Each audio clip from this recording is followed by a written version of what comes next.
Salve, guerreiros da minha banda. Eu venho trazer aqui uma pergunta extremamente válida para você pensar e analisar.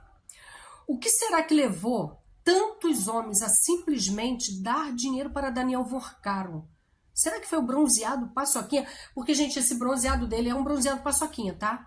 O cabelo dele, que é milimetricamente alinhado com a barba, os ternos bem cortados, ou o fato dele ser espadaúdo, porque Daniel Vorcaro é espadaúdo.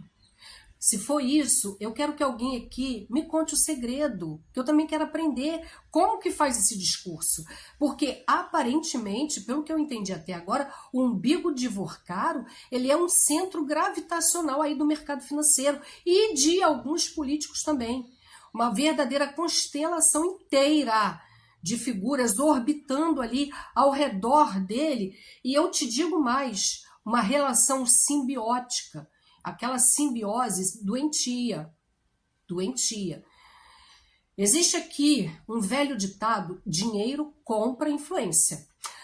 Muitas vezes o dinheiro ele não quer só a influência, ele quer a informação, ele quer o poder e ele quer, acima de tudo, controle. E é exatamente aqui que começa a emergir o escândalo que envolve Daniel Vorcaro. Ai, quem é Vorcaro? O dono do Banco Master. A Polícia Federal já começou a analisar aqui todo o material apreendido que está aí nos dispositivos do banqueiro. Mas aqui teve um detalhe que me chamou a atenção na hora que eu vou fazer a pesquisa aqui hoje pela manhã para fazer esse vídeo. Gente, 1/3 do conteúdo foi periciado até agora. 1/3. De tudo que a Polícia Federal já apreendeu, eles só apuraram 1/3. A maioria das informações ainda nem foi analisada. E justamente esse 1/3 que apareceu já foi suficiente aí para embasar a decisão do André Mendonça, que determinou a prisão do Vorcaro. E o que foi encontrado ali já levantou suspeita extremamente grave. Segundo as informações da Polícia Federal, havia ali um grupo, né, próximo ao banqueiro, dedicado a monitorar pessoas que eram consideradas adversários. Adversário coisa nenhuma. Eles tratavam ali como inimigo que eles tinham que eliminar. É exatamente isso. Eles tinham ali as informações sobre essas pessoas, né? Traduzindo, eles estavam espionando pessoas, vendo quem estava falando mal do Vorcarinho, o Danizinho, para ir lá e fazer um monte de coisa. A gente está falando aqui de máfia. Dentro aqui desse centro aqui de espionagem, tinha ali um grupo do WhatsApp do Vorcaro que chamava A Turma, era o nome do grupo. Parece assim, um grupo de amigos, né? Um grupo de amigos que vai ali se reunir para fazer um churrasco no final de semana. Mas era para espionar pessoas. E essa investigação, ela descreve, ela está longe de ser inocente, está longe de ser um grupo de amigos. Segundo investigadores, esse grupo teria sido criado para coletar todos os dados confidenciais, monitorar pessoas, e eles falavam em moer, quebrar os dentes e barbarizar com a pessoa. Aqui surge aqui no meio dessa história toda uma figura importante que vem a ser o Luiz Felipe Mourão. De acordo com a Polícia Federal, ele seria responsável por a atividade de coletar o monitoramento desses alvos. Ou seja, ele é um operador dentro dessa engrenagem que ganhava por mês a módica quantia, a R$1 milhão que ele ganhava por mês. E quanto mais a gente olha para esse caso, mais camadas da mesma cebola podre. O que levanta aqui perguntas que são inevitáveis. Os alvos políticos, empresários, né, concorrentes, autoridades públicas, jornalistas, pessoas do meio da mídia alternativa, a mídia progressista. Porque quando um grupo privado começa a coletar informações sigilosas e monitorar adversários, e essa fronteira entre estratégia empresarial e crime organizado, a fronteira começa a se estreitar, a diminuir. E tem mais, a Polícia Federal ainda tem mais de 100 dispositivos, 10 não, 100 dispositivos eletrônicos que foram apreendidos. Ainda tem muita coisa para ser analisada, celular, computador, HD externo. Isso, gente, é um verdadeiro oceano de dados. É muita coisa. Essas informações todas até agora em 1/3.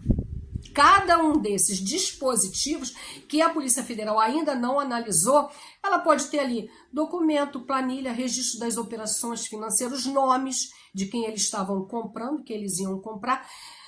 Muitos nomes, tá?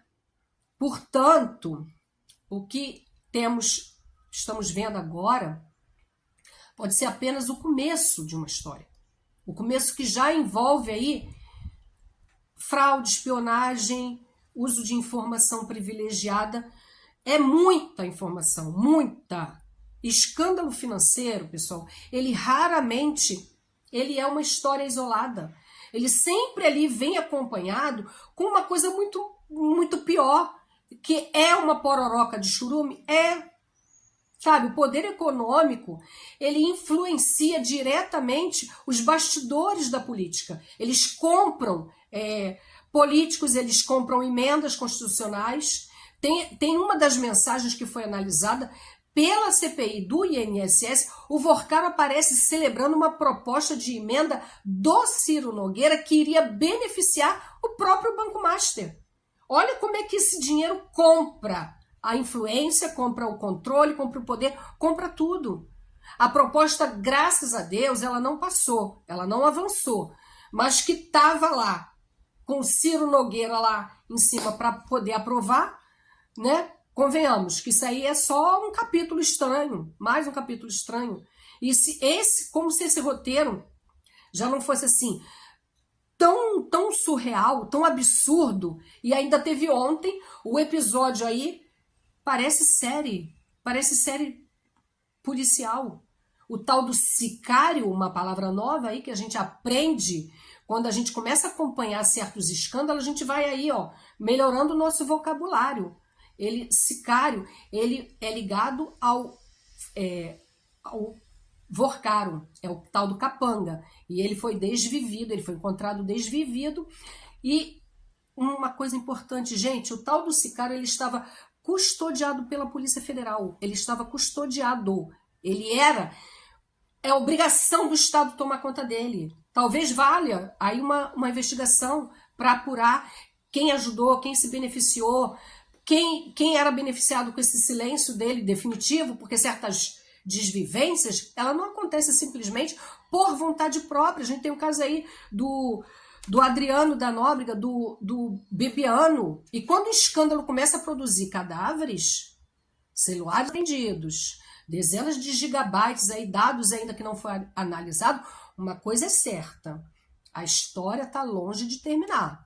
Porque quando a verdade começa a sair de dentro dos celulares apreendidos pela Polícia Federal, às vezes ela não só derruba um homem, ela derruba um sistema inteiro. E é isso que a gente vai acompanhar. Porque até agora, o que eu tenho visto aí, a gente não tem mais extrema-direita, a gente não tem mais direita no Brasil. A gente tem uma quadrilha de mafiosos, de milicianos. E é isso que a Polícia Federal tem e deve apurar. Deixa seu like aqui no meu vídeo, por favor, faça um comentário. Seja educado na hora de fazer seu comentário.